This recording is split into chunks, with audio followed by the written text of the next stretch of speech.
வணக்கம். நான் உங்கள் அன்பான சயின்டிபிக் வேதிக் அஸ்ட்ராலஜர் அஸ்ட்ராலஜி பேசுகிறேன். நல்லது நினைப்போம், நல்லதே நடக்கும். தொடர்ந்து நம்ம சேனல்ல வரக்கூடிய வீடியோஸ் எல்லாம் பார்த்துட்டு இருப்பீங்க நம்புறேன். சயின்டிபிக் வேதிக் அஸ்ட்ராலஜி முறையில அறிவியல் சார்ந்த ஜோதிட கருத்துக்களை பார்த்துட்டு இருக்கோம். எந்தவித மூட நம்பிக்கைகளுக்கும் போகாமல் உள்ளது உள்ளவாறு எப்படி கர்மா நம்மளுடைய வாழ்க்கையில் சம்பவங்களாக உருவெடுக்கிறது, நல்ல சம்பவங்களாகவும் அவ்வளோ நல்ல சாதகம் இல்லாத சம்பளமாகவும் எப்படி உருவெடுக்குதுங்கிறத நம்ம துல்லியமாக எந்தவித மூட நம்பிக்கைக்குள்ள போகாமல் அந்த யோகா இருக்குது இந்த யோகா இருக்குது இல்லாமல் உள்ளது உள்ளவாறு நம்ம பார்த்துட்டு இருக்கோம்.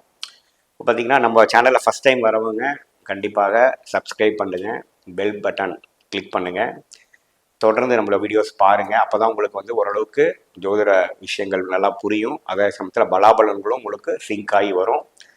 இப்போ பார்த்தீங்கன்னா இந்த வீடியோவில் நம்ம என்ன பார்க்க போகிறோம்னா மாத பலன், அதாவது பிப்ரவரி மாதம் 2024 எப்படி இருக்க போகுது அப்படிங்கிறது பார்க்க போகிறோம். அதாவது தை மாதத்தோட பாதியில் இருந்து மாசி மாதத்துல தை மாதத்தோட செகண்ட் ஹாஃபும் மாசி மாதத்தோட ஃபர்ஸ்ட் ஹாஃபும் எப்படி இருக்குங்கும்போது நம்ம பார்க்க போகிறோம். பலன்கள் பார்க்க முன்னாடி கிரக அமைப்புகள் எப்படி இருக்குங்கிறது முதல்ல நம்ம தெரிஞ்சுக்கலாம். அதாவதுங்க, மேஷத்துல குரு இருக்கிறார், உங்களுக்கு எல்லாரும் தெரியும். அது ஆண்டு கிரகம். பிப்ரவரி மாதம் குரு பயிற்சி கிடையாது. அதே சமயத்துல கும்பத்துல சனி இருக்கிறார். அவரும் பிப்ரவரி மாதம் பெயர் போறதில்ல, கும்பத்திலே தான் இருக்க போகிறார். ராகு மீனத்தில் இருக்கிறார், கேது கன்னியில் இருக்கிறார். Very good. இப்போ மாத கிரகங்கள் என்று சொல்லப்படுகிற புதன் எங்க இருக்கிறான்னு பாத்தீங்கன்னா தனுசுல இருக்கார். அதே சமயத்துல சுக்கிர கிரகமும் தனுசுல இருக்கு, செவ்வாய் கிரகமும் தனுசுல இருக்கு. இந்த 3 கிரகமும் பாத்தீங்கன்னா தனுசு ராசியில் உள்ளது. சூரியன் முதல் பகுதியில், அதாவது இப்போதைக்கு பாத்தீங்கன்னா அவர் மகரத்தில் இருக்கிறார். சற்று பிப்ரவரி மாசத்துக்கு அப்புறம் பாதிக்கு அப்புறம் அவரு கும்பத்துக்கு போறார். அதை நம்ம பார்க்க போறோம்.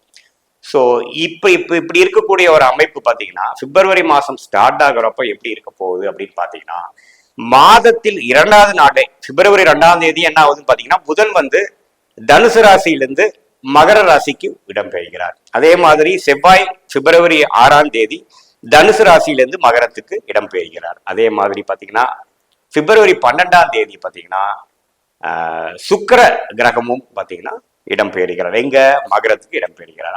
அங்க காத்து கொண்டு இருக்கும் சூரியனோட அந்த 3 கிரகமும் சேருகிறார்கள். சரி, பிப்ரவரி 15ஆம் தேதி, அதாவது தை மாசம் முடியும் பொழுது மாசி மாசம் முதல் நாள் பிப்ரவரி மாசம் 15ஆம் தேதி சூரியன் கும்பத்துக்கு போகிறார். இந்த உடைய இடம் கிரக பயிற்சி நீங்க நோட் பண்ணணும். அடுத்தபடியா பாத்தீங்கன்னா பிப்ரவரி 20ஆம் தேதி இந்த 18 நாட்கள்ல புதன் மகரத்தை கடந்து கும்பத்துக்குள்ள என்ட்ராகிறார். ஸோ டோட்டலாக பார்த்தீங்கன்னா பிப்ரவரி 2ஆம் தேதியிலிருந்து பிப்ரவரி 20ஆம் தேதி வரைக்கும் இது மாதிரி மாத கிரகங்கள் இடம்பெயர்கிறத நம்ம நோட் பண்ணிக்கணும். இந்த இடம்பெயர்ச்சி, இந்த மாதிரி மாற்றம் ஒரு ராசியிலிருந்து ஒரு ராசிக்கு மாறுறது எந்தவித தாக்கத்தை ஒரு ராசிக்கு கொடுக்க போகுதுங்கிறது நாம பார்க்க போறோம். மிதுன ராசிக்கு 2024 பிப்ரவரி மாதம் எப்படி இருக்க போகுதுன்னு நம்ம பார்க்கும்பொழுது பார்த்தீங்கன்னா, செவ்வாய் சுக்கிரன் புதன் 7ஆம் இடத்துலேருந்து 8ஆம் இடத்துக்கு ஒரு பிப்ரவரி 2ஆம் தேதி, பிப்ரவரி 6ஆம் தேதி, பிப்ரவரி 12ஆம் தேதி மாறுதுங்க.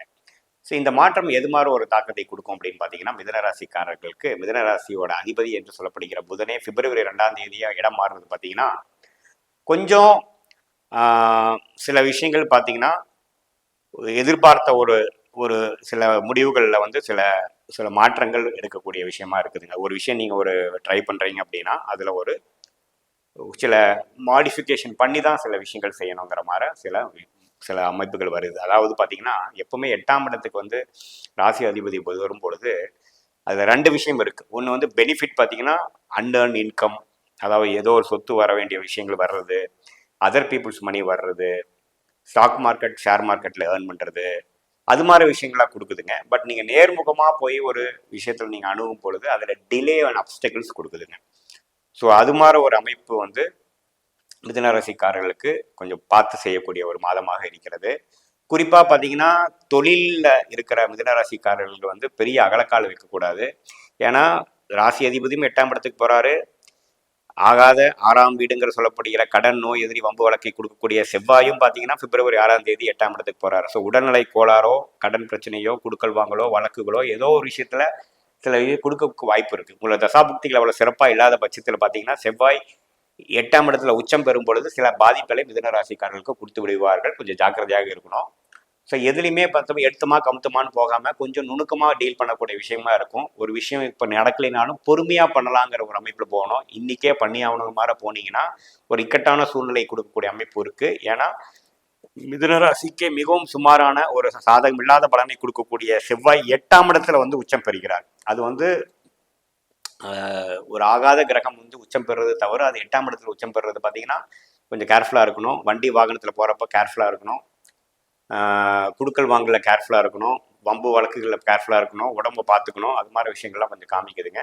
பட் என்னென்ன சொல்லலாம்னா பார்த்தீங்கன்னா இப்போ சூரியன் வந்து பிப்ரவரி 15ஆம் தேதி 8ஆம் இடத்துலேருந்து 9ஆம் இடத்துக்கு போகிறது நல்ல விஷயம்.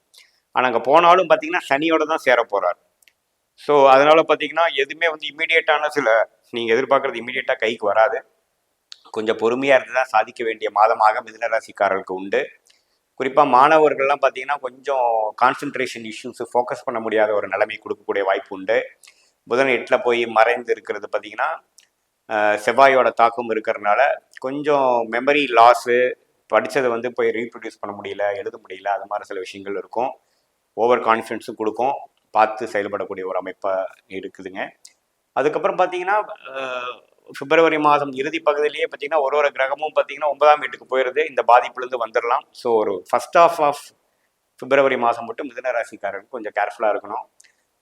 பேசுகிற விஷயமா இருக்கட்டும், கம்யூனிகேட் பண்ணக்கூடிய விஷயமா இருக்கட்டும், எல்லா விஷயத்துலையும் கொஞ்சம் கவனமாக இருக்கணும். இல்லத்தரசிகள்லாம் பார்த்தீங்கன்னா அவங்களோட வேலை வீட்டில் செய்கிறப்போ கொஞ்சம் கவனமாக இருக்கணும். சடனாக பாத்ரூமில் வலிக்கிட்டு விழுந்துட்டேன், தண்ணியில் வலிக்கிட்டு விழுந்துட்டேன், கிச்சனில் வந்து ஒரு சின்ன விஷயங்கள் ஆயிடுச்சுங்கிற மாதிரி சில அமைப்புகள் உண்டு. கான்சென்ட்ரேஷன், அதாவது ஸ்டவ் நீங்கள் ஆஃப் பண்ணாமல் வந்துட்டீங்களா, ஆஃப் பண்ணிட்டு வந்துட்டீங்களாங்கிறதெல்லாம் கொஞ்சம் கவனமாக இருக்கணும்.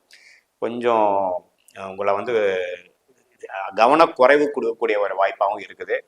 அப்புறம் பார்த்தீங்கன்னா பிப்ரவரி 8ஆம் தேதி பிப்ரவரி 9ஆம் தேதி பார்த்தீங்கன்னா மிதுன ராசிக்கு வந்து சந்திராஷ்டம் நாட்களாக வருது. ஸோ அந்த நாட்களை வந்து முக்கியமான ஒரு விஷயங்களை செய்வதற்கும், ஒரு தூரமாக ஒரு ஊருக்கு போகிறோம், ஒரு பிரயாணம் பண்ணுறோம், ஒரு ட்ராவல் பண்ணுறோம், அந்த நேரத்தில் ஸ்டார்ட் பண்ணுறோம்னா ஒரு ஜேர்னியில் கொஞ்சம் டிஃபிகல்ட்டிஸ் வரலாம். ஸோ அந்த நாட்களை அவாய்ட் பண்ணுறது நல்லது.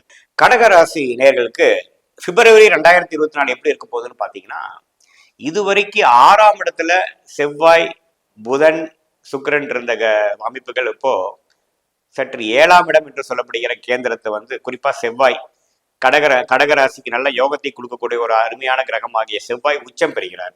இது வந்து ஒரு நல்ல ஒரு அமைப்பு தான். ஸோ பிப்ரவரி 6ஆம் தேதி செவ்வாய் 7ஆம் இடத்துக்கு கேந்திரத்தில் வந்து உச்சம் பெறக்கூடிய ஒரு அமைப்பு பார்த்தீங்கன்னா கடகராசிக்கு ஆல்ரெடி பார்த்தீங்கன்னா அஸ்தம சனியில் அஃபெக்ட் ஆகியிருக்காங்க. குரு ஒரே ஒரு பிளானட் மட்டும்தான் கடகராசிக்கு நல்லா இருக்கு. மீதி 3 கிரகம், அதாவது சுக்கிரன், புதன், செவ்வாயும் 6ஆம் இடத்துல சில வம்பு வழக்கு பிரச்சனை, குடுக்கல் வாங்கல பிரச்சனை, ஃபினான்ஷியல் இஷ்யூஸு எதுவுமே சரியில்லை, உடல் உபாதை அது மாதிரி கொடுத்துட்டு இருந்தது. இப்போ 7ஆம் இடத்துக்கு வருது பார்த்தீங்கன்னா எல்லாத்துக்கும் ஒரு தீர்வு கிடைக்கக்கூடிய அமைப்பாக இருக்குது பிப்ரவரி மாதம். என்னதான் அஸ்தம சனி தாக்கங்கள் கடகராசிக்கு இருந்தாலும் இந்த 6ஆம் இடத்திலிருந்து இடம்பெயரக்கூடிய சுக்கிரன், புதன், செவ்வாய் வந்து நல்ல ஒரு தாக்கத்தை வந்து கடகராசிக்காரர்களுக்கு பிப்ரவரி மாதம் கொடுக்க போகிறார்கள். நீங்கள் தெரிஞ்சுக்கணும். குறிப்பாக வந்து ஒரு உத்வேகப்படுத்தும். இது வரைக்கும் நீங்கள் சில விஷயங்கள் செய்ய முடியாமல் போஸ்ட்போன் பண்ணிட்டு இருந்தது, அப்புறம் பார்த்துக்கலாங்கிற மாதிரி சில விஷயங்கள்லாம் அப்போ எடுத்து செய்வீங்க. நல்ல புத்துணர்ச்சியோடு செய்வீங்க, கான்ஃபிடண்ட்டாக செயல்படுவீங்க, புத்தி கூர்மையாக செயல்படுவீங்க. ஏன்னா புதனும் பார்த்தீங்கன்னா அதுக்கு பிடித்த மகர ராசிக்கு இடம்பெயர்ந்து லக்னத்தை பார்ப்பது பார்த்தீங்கன்னா புத்தி வந்து கொஞ்சம் ஷார்ப்பன் ஆகும். அதே சமயத்தில் யோகங்களும் பெட்டராக வரும். ஏன்னா சுக்கிரன்கிறது யோகத்தை கொடுக்கக்கூடிய ஒரு கிரகம். ஸோ நல்லா வரும். செவ்வாய் உங்களுக்கு நல்ல உத்வேகமும் நல்ல ஒரு தன்னம்பிக்கையும் கொடுக்கக்கூடிய ஒரு கிரகமாகவும் உங்களுக்கு ஒரு ராஜயோக அதிபதியாகவும் இருக்கிறாரு.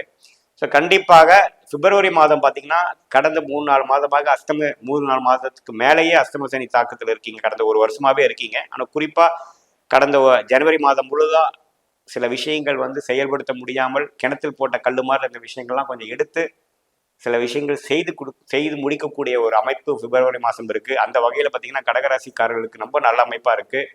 தொழிலில் இருக்கக்கூடியவங்களுக்கும் வேலையில் இருக்கிறவங்களுக்கும் ஒரு உத்வேகத்தையும், ஒரு நல்ல ப்ராஜெக்ட்டு, நல்ல ஒரு அமைப்பு, நல்ல ஒரு கன்சைன்மெண்ட்டு, நல்ல ஒரு பிஸ்னஸ் கிடைச்சதுங்கிற மாதிரி ஒரு அமைப்பு பிப்ரவரி மாதம் கொடுக்கும். மாணவருக்கும் பார்த்தீங்கன்னா புதன் வந்து கேந்திரம் ஏறி மகரம், அது பிடித்த மகர ராசிக்கு வரும் பொழுது, நட்பான ராசிக்கு வரும் பொழுது புத்தி கொஞ்சம் நல்லா வேலை செய்யும், நல்லா படிப்பீங்க, புரிஞ்சு படிப்பீங்க.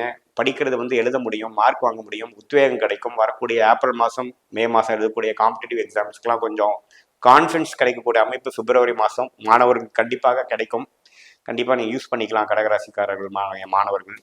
அதே சமயத்தில் இல்லத்தரசிக்கும் பார்த்தீங்கன்னா இது வரைக்கும் 6ஆம் இடத்துல சுக்கிரன் இருந்து பெரிய பலன்கள் கொடுக்க முடியலைங்கிறவங்களுக்கும் 7ஆம் இடத்துக்கு வந்து கணவர் மேலே ஒரு நல்ல ஒரு புரிதலும் இதுவரைக்கும் இருந்த கருத்து வேறுபாடுகள்லாம் கொஞ்சம் விலகி நல்ல ஒரு அமைப்பு கொடுக்கக்கூடிய விஷயங்கள் உண்டு. உங்களுக்கு குரு ஆல்ரெடி பார்த்தீங்கன்னா 2ஆம் இடத்தை பார்த்து ஓரளவுக்கு நல்ல பலன் தான் கொடுத்துட்டு இருக்கார். சனி ஒன்று தான் 8ஆம் இடத்துல இருந்து பெரிய பாதிப்பை கொடுத்துட்டு இருக்கிறார். அந்த சனி பாதிப்பை ஓரளவுக்கு கட்டுப்படுத்தக்கூடிய அமைப்பை வந்து இந்த கிரக மாற்றங்கள் வந்து பிப்ரவரி மாதம் 2024 கடகராசிக்கு கண்டிப்பாக ஒரு உத்வேகத்தை கொடுக்கக்கூடிய ஒரு நல்ல ரிசல்ட்டை கொடுக்கக்கூடிய ஒரு மாதமாக அமைகிறது. இப்போ சந்திராஷ்டிரம் நாட்களாக பார்த்தீங்கன்னா கடகராசிக்கு பார்த்தீங்கன்னா பிப்ரவரி 10ஆம் தேதி பிப்ரவரி 11ஆம் தேதி பார்த்தீங்கன்னா கடகராசிக்காரருக்கு சந்திராஷ்டிரம் நாட்களாக வருது. ஸோ 10, 11 வந்து ஒரு முக்கியமான சில விஷயங்கள் செய்யக்கூடியதோ, ஒரு டெசிஷன் எடுக்கிறதோ, ஒரு தூரமாக ஒரு ட்ராவலிங் பண்ணுறதோ, அது மாதிரி விஷயத்தை நீங்கள் அந்த டேட்ஸில் நீங்கள் அவாய்ட் பண்ணுறது நல்லது. ஏன்னா அந்த டைமில் நமக்கு மைண்ட் ஆசிலேட் ஆகும், ஒரு நிலையாக இருக்காது, கரெக்டான ஒரு முடிவுகள் நம்மளால் எடுக்க முடியாது. ஸோ அது நீங்கள் கருத்தில் கொள்ள வேண்டும். ஸோ பிப்ரவரி மாதம் 2024 வந்து எப்படி இருக்க போகுதுங்கிறது பார்த்தீங்க. இது பார்த்தீங்கன்னா பொதுவான பலன் தான் ஒழிய இது வந்து உங்களுடைய ஜென்ம ஜாதகத்தில் வரக்கூடிய தசாபுக்திகளும் அந்தந்த ஜாதகத்தில் இருக்கக்கூடிய கிரகத்தின் பலமும் வைத்துதான் நாம வந்து என்ன மாதிரி ஒரு பலன் இருக்குது துல்லியமா எடுக்க முடியும். இந்த கோச்சார முறையில அடிப்படையில இந்த பயிற்சி முறையில வரக்கூடிய மாத பலன் வந்து ஒரு பொதுவான பலனாக தான் நீங்க எடுத்துக்கணும். அதாவது தொடர்ந்து இது மாதிரி மாத பலன்கள் நம்ம சேனல்ல பார்க்கும் பொழுது பார்த்தீங்கன்னா உங்களுடைய வாழ்க்கையில உங்களுடைய ஃபேமிலியில எது மாதிரி விஷயங்கள் போயிட்டு இருக்குது அப்படிங்கிறத கொஞ்சம் நீங்க ரிலேட் பண்ணிக்கலாம். தொடர்ந்து ஒரு 3-4 மாசம் பார்க்கறப்ப தான் உங்களுக்கு சிங்க் ஆகும். அதை நீங்க தெரிஞ்சுக்கணும். அப்ப நான் சொன்ன நல்ல பலன்கள்லாம் வந்து நடக்கலையே, கெட்ட பலன் தான் அதிகமா நடக்குது அப்படின்னு சில பேர் கமெண்ட்ஸ்ல போடுறாங்க. இது என்ன அர்த்தம்னு பாத்தீங்கன்னா உங்களுக்கு நல்ல தசாபுக்திகள் நடக்கிறப்போ நான் சொன்ன சாதகமான பலன்கள் அதிகமாக நடக்கும். அப்படி ஒரு நல்ல ஒரு தசாபூர்த்திகள் நடக்காம ஒரு இக்கட்டான ஒரு 6ஆம் வீட்டோ 8ஆம் வீட்டு அதிபதியோட திசைகளோ கொஞ்சம் பாவத்துவமாக இருக்கக்கூடிய திசைகள் நடக்கும் பொழுது நான் சொன்ன ஒரு அன்ஃபேவரபுளான, அதாவது சாதகமற்ற பலன்கள் தான் அதிகம் நடக்கிற மாதிரி ஒரு வாய்ப்பு இருக்குது. ஸோ அதுக்கு தான் இந்த மாதிரி ஒரு மாற்றத்துக்கு காரணமே ஒழிய இது ஒரு பொதுவான பலனாக தான் எடுத்துக்கணும். மீண்டும் மற்றொரு காணொலியில் சந்திப்போம். நன்றி, வணக்கம்.